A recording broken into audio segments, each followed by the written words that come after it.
Hello students, in today's lecture I will discuss about two-dimensional transformation. Transformation means altering or manipulating display. We have already seen how to draw object on CRT screen. Now what we have to do, we have to change the orientation, that means the position, size and shape of an object, and this could be done through geometric transformations. And basically there are 5 geometric transformations. First is translation, second is rotation, third is scaling, fourth is reflection, and the last is shear. Translation means changing the position of an object along the straight line. Rotation means rotating any object along the circular path. Scaling means changing the size of an object. Reflection means producing mirror image of an object. Shear means changing the shape of an object. So these are the 5 geometric transformations, and translation, rotation and scaling, these are the basic geometric transformations. So you can see in the figure, here we are having an object and we are rotating the object. So again it is a kind of transformation. So first is translation. Translation can be defined as a translation is applied to an object by repositioning it along a straight line path from one coordinate location to another. So you can see in the figure, we are having an object and we are changing the position of an object along the straight line, and the final position is this. So you can say that we have performed translation on this object. Now to translate a point from coordinate position x comma y to another x dash comma y dash, we add algebraically the translation distances tx and ty to original coordinate. So what is happening, whenever you are changing the position of an object, you have to add translation distance tx and ty in the coordinate positions of an object. So in x coordinate we are adding tx, and in y coordinate we are adding ty. The translation distance pair tx comma ty is called as translation vector, or they are also called as shift vector. Now translation is a movement of an object without deformation. So you can see, whenever you are doing translation, you are just changing the position of an object. The size and shape of the object remains the same. So there is no deformation in the shape or size of an object. Every position or point is translated by the same amount.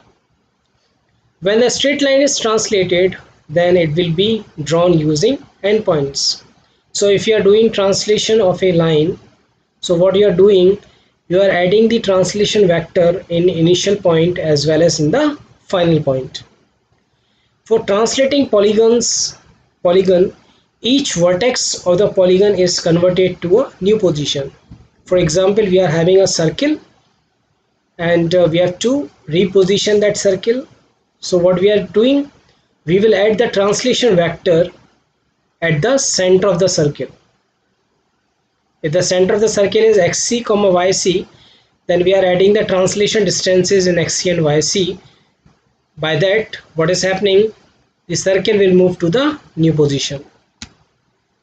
So you can see in the figure, here we are having a point p x comma y, and we are moving this point along the straight line.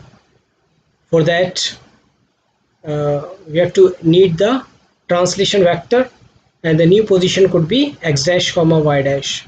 Similarly, we are having a triangle. So triangle is having 3 sides, and 3 vertices. So what is happening? We are adding translation distances at each vertex position. So this is the new position of the triangle. So here is an example of a circle. Given a circle C with radius 10 and center 1, 4, apply the translation with distance 5 towards x-axis and 1 towards y-axis. Obtain the new coordinates of C without changing its radius. So we know that the center of the circle is 1, 4. Translation vector is already given to us. Along x-axis we have to apply 5 units. Along the y-axis we have to apply 1 unit.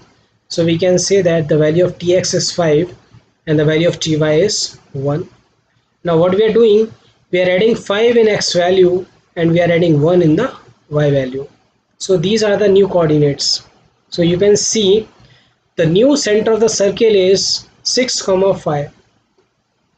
Previously it was 1, 4 and now it becomes 6, 5. This is the second example. Here we are having a square having vertices A03, B33, C30 and D00.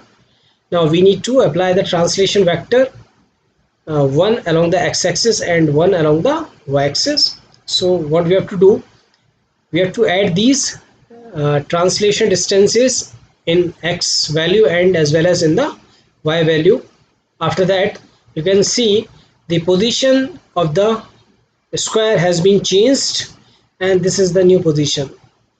So you can see the new coordinates are 1, 4, 4, 4, 4, 1 and 1, 1. Now the second transformation is scaling. Scaling means changing the size of an object.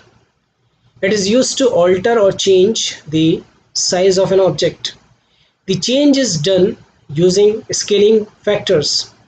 In translation we are adding the translation vectors, while in scaling what we are doing, we are multiplying the scaling factors. Here we are having two scaling factors. First is sx and second is sy. If the original position is x and y, scaling factors are sx and sy, then the value of coordinate after scaling will be x dash and y dash.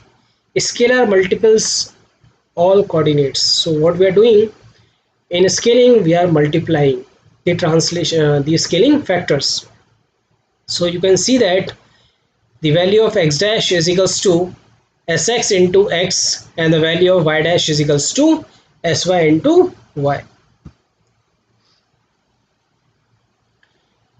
If the picture is to be enlarged to twice its original size, then we have to set the value of sx and sy as 2.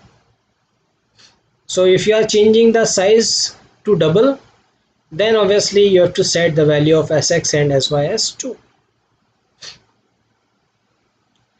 Now if sx and sy are not equal, then scaling will occur, but it will elongate or distort the picture.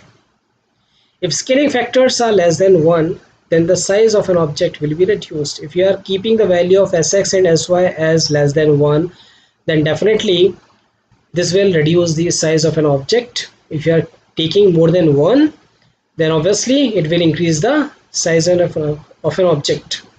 And if you are keeping the value of sx and sy as 1, in that case the size of an object will remain same. When the value of sx and sy are same, then we could call it as uniform scaling, while in the other case if the values are not same, then we call it as differential scaling.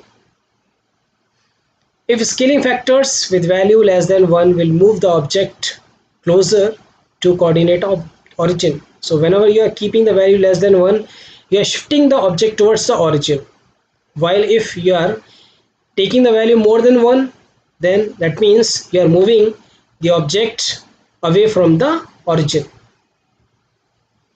So here is an example of scaling.